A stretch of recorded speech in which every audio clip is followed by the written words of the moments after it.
Sir मुझे जरा इन तीनों के बारे में बता दीजिए, एक्टिव इनकम, पैसिव इनकम और रिकरिंग इनकम, और इसमें से कौन सी बेहतर है? देखिए भाई, आपको केचप बनाना है हाँ, तो आपको क्या चाहिए? किससे केचप बनेगा? वो उसको टमाटर से। टमाटर चाहिए। पनीर बनेगा तो किससे बनेगा? दूध से। ठीक है, यानी कि टमाटर केचप का रॉ मटेरियल हो गया, दूध पनीर का रॉ मटेरियल हो गया। इसी तरह पैसिव इनकम का रॉ मटेरियल एक्टिव इनकम है। ओके। अगर आपके पास एक्टिव इनकम होगी तो पैसिव इनकम बनेगी। अगर एक्टिव इनकम ही नहीं होगी तो काहे की पैसे, अगर तुम्हारे टमाटर ही नहीं होंगे तो केचप काहे का बनेगा? बात तो सही है। बोले क्या, कम टमाटर होंगे तो कम केचप बनेगा, ज्यादा टमाटर होंगे ज्यादा केचप बनेगा। तो टमाटर ज्यादा करो, वो तुम्हारे हाथ में है। तो एक्टिव इनकम आपको शुरू में ज्यादा रखनी है, तब आपकी पैसिव इनकम ज्यादा बनेगी। ओके। तो ये एक्टिव इनकम है जहां आप मेहनत करके पैसा कमाते हो। और इस दुनिया में कोई ऐसा पैदा नहीं हुआ माइका लाल जिसने पैसे बनाए हो बिना मेहनत के। ये तो बात सही है। ठीक है, या तो आपके पास जनरेशनल वेल्थ है, आपके पिताजी एक बहुत बढ़िया पेड़ लगा गए, ऐसा पेड़ लगा गए जिंदगी भर आप उसमें से फल खा रहे हो, कहते तो जैसे हम अपने बच्चों के लिए लगाने की कोशिश कर रहे हैं। अगर नहीं है, देखिए सर्वेश जी, लाइफ में ना लोग या तो रेसिंग लाइन से बहुत आगे स्टार्ट करते हैं जो अमीर घराने होते हैं, हाँ, या रेसिंग लाइन से बहुत पीछे स्टार्ट करते हैं जिन पे उधार होता है, जो गांव से आते हैं जिन पे बहुत सारी लाइबिलिटीज होती है, या हमारे जैसे कुछ लोग थे जो जीरो से स्टार्ट करते हैं। ऐसे कोई बहुत बड़ा बैकअप नहीं था, पिताजी ओएनजीसी में काम करते थे, उन्होंने पढ़ा लिखा दिया, बोले तुम पढ़ लिख लो बस, उसके आगे कुछ बहुत ज़्यादा नहीं है अपने पास देने को तुम्हारे को। तो हम जीरो वाले थे, हम तो खुद ही भाग रहे हैं तब से। आज भी एक्टिव इनकम पे फोकस करते हैं, पहले भी करते थे। हाँ, धीरे धीरे अपना पैसिव इनकम का फंड बना लिया, उसको एक जगह पे लेके आगे ताकि सुरक्षित महसूस करें। तो एक्टिव इनकम है जब आप मेहनत करके पैसा कमाते हो। जब उस मेहनत के पैसे से आप निवेश करते हो तो कुछ सालों बाद जाके आप उस निवेश में से खा सकते हो। पेड़ लगाओगे तो पेड़ पहले 3-4 साल 5 साल में लगता है, फिर उसमें से फल आता है, फिर आप फल खाते हो। तो पैसिव इनकम फल है। ओके, ठीक है। और अगर अच्छा पेड़ लगाओगे तो हर सीजन में फल आएगा, तो वो रेकरिंग है कि भाई हर सीजन में फल आता रहे, फल आता रहे, फल आता रहे, फल आता रहे। तो वो रेकरिंग इनकम हो गई आपकी। ये तो बात होगी सर उन लोगों के लिए जो कि नौकरी पेशा है। आप कहते हैं कि आप व्यक्ति को भी ब्रांड बना सकते हैं और धंधे को भी ब्रांड बना सकते हैं, उसके बाद ही चीज़ें बड़ी हो सकती हैं। तो ये कैसे व्यक्ति कोई ब्रांड कैसे बन सकता है, उसका फ़ायदा उसको क्या मिलेगा, और अगर कोई ब्रांड, कोई संस्थान ब्रांड बनता है तो वो कैसे बन सकता है? देखिए, आप बात समझिए कि आज अगर आप एक छोटा सा बिजनेस चालू करते हैं, ठीक है, तो आपकी लिमिट तो वही क्षेत्र है जी, जिस क्षेत्र में आप ऑपरेट कर रहे हैं। ठीक है, तो आप नोएडा में हैं तो हम नोएडा में ही होंगे ज़्यादा से ज़्यादा। जी, पर अगर आप खुद सर्वेश जी ब्रांड बन जाते हैं उस कंपनी के, अपनी कंपनी के, और वीडियोस बनाते हैं, लोगों को एजुकेट करते हैं, अपनी कंपनी का बोलबाला करते हैं, तो इंटरनेट की तो कोई लिमिटेशन नहीं है ना। नहीं है। आपको यूएस में भी बंदा देख रहा है, भारत के हर जगह से देख रहा है, नेपाल में भी देख रहा है, बांग्लादेश में भी देख रहा है, पाकिस्तान, हर जगह देख रहा है। तो यानी अब आपने अपने सामान को पूरी दुनिया के लिए ओपन कर दिया है। तो आपकी ज्यादा सेल कब होगी? जब आप एक क्षेत्र में होगे या आप दुनिया के लिए ओपन होगे। ऑब्वियसली दुनिया के लिए जब ओपन होगे तो आपकी सेल की पॉसिबिलिटी बढ़ जाती है। ठीक है। दूसरा है, माल आदमी उसी आदमी से खरीदता है जिस पे उसको विश्वास होता है। बिल्कुल। जब वो आपको बार बार देखता है, बार बार देखता है, एक चीज़ के बारे में बार बार देखता है, तो उसको विश्वास हो जाता है कि यार सर्वेश जी बढ़िया आदमी है।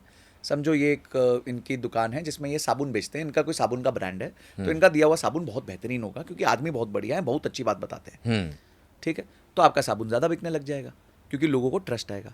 और क्योंकि अब आपका साबुन ज़्यादा बिक रहा है और लोग आपके नाम से बेच रहे हैं, आपका मार्केटिंग का खर्चा, होर्डिंग, एडवर्टीजमेंट, टीवी, ये सब कम हो जाएगा। यही है। आप आज जैसे उन्होंने पर्सनल ब्रांड बनाया, कि इन्होंने अमन गुप्ता जी ने, हाँ, बोट के जो फाउंडर हाँ, हैं, तो आप अगर देखेंगे उनका पर्सनल ब्रांड बना ना, उससे पहले उनकी सेल्स ऐसी थी, जिस दिन पर्सनल ब्रांड बना सेल्स ऐसे हो गई। बिल्कुल। क्यों हुई? क्योंकि लोगों को भरोसा हो गया कि यार ये बंदा है ब्रांड के पीछे। अच्छा, नया ट्रेंड भी आया क्या कि व्यक्ति अपने आप को बड़ा बनाता है तो धंधा बहुत तेजी से बड़ा हो जाता है, वरना धंधे को बड़ा बनाने में बहुत टाइम लगता है। बिल्कुल, अगर वो धीरे, दोनों को बनाए, ऐसा नहीं है। देखिए, आपने बहुत हो हल्ला कर दिया और पीछे पकवान फालतू निकले, फिर खत्म हो गया। तो आपको प्रोडक्ट पे भी मेहनत करनी है, एंटरप्राइज पे भी मेहनत करनी है, और इन दोनों के मेहनत करते करते अगर आपने साथ में ब्रांड बना लिया तो आपको ज्यादा जल्दी सक्सेस मिलेगी और कम कॉस्ट पे मिलेगी। नहीं तो मार्केटिंग कॉस्ट वैसे खत्म कर देती है बिजनेस को, आपको पता है। मार्केटिंग कॉस्ट बहुत महंगी होती है। तो व्यापार में अगर आप मार्केटिंग कॉस्ट बचा गए तो अब तो वो पूरा आपका जेब का मुनाफा है। एक और चीज़ होती है सर, जिसकी वजह से ना लोग बर्बाद हो जाते हैं, या कहिए कि बहुत लोग सुसाइड कर लेते हैं, बहुत से बिजनेस बर्बाद हो जाते हैं, लोगों के घर बर्बाद हो जाते हैं। वो होता है कर्ज, और इसका कोई मैनेजमेंट नहीं होता। ये कर्ज से मुक्ति कैसे पा सकता है कोई भी? बहुत अच्छा आपने क्वेश्चन पूछा। ऋण और रोग। ऋण और रोग, ये दो चीज़ें हैं जो इंसान को ख़त्म कर देती खत्म हैं। कर देती हैं। देखिए क्या होता है कि जब आप समझे जिम गए, अभी पहली बार जिम गए, तो आप पहले जाते 50 किलो का डंबल नहीं उठा सकते। नहीं उठा सकते। आप पहले 5 का उठाओगे, फिर 10 का उठाओगे, फिर 20 का उठाओगे। आप क्या कर रहे हो, धीरे धीरे आप अपनी क्षमता बढ़ा रहे हो कि आज मेरी एक्स क्षमता है, मैं कल ज़्यादा कर सकता हूँ।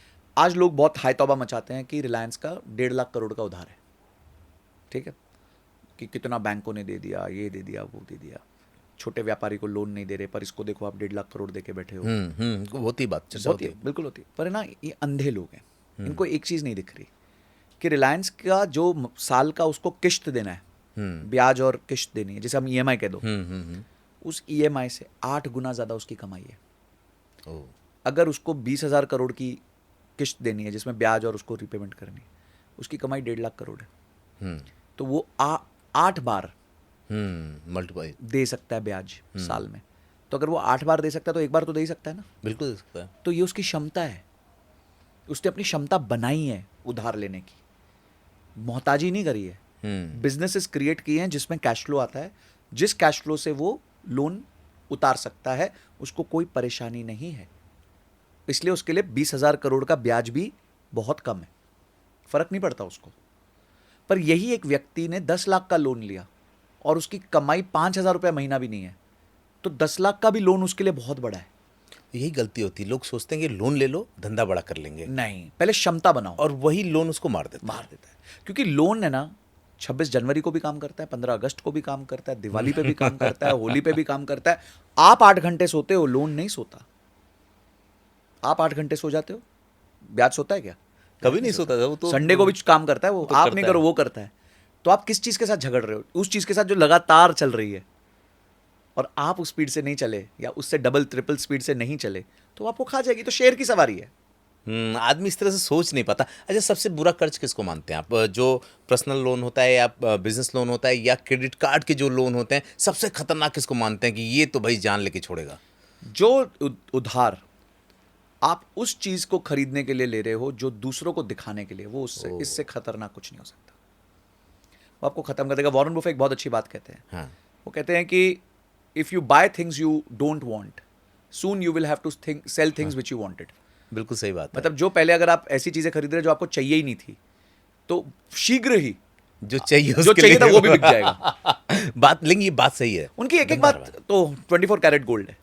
क्योंकि कई बार हम लोग जिंदगी में ऐसा करते हैं, दूसरे को दिखाने के लिए ना हम कर्ज ले लेते हैं। बिल्कुल।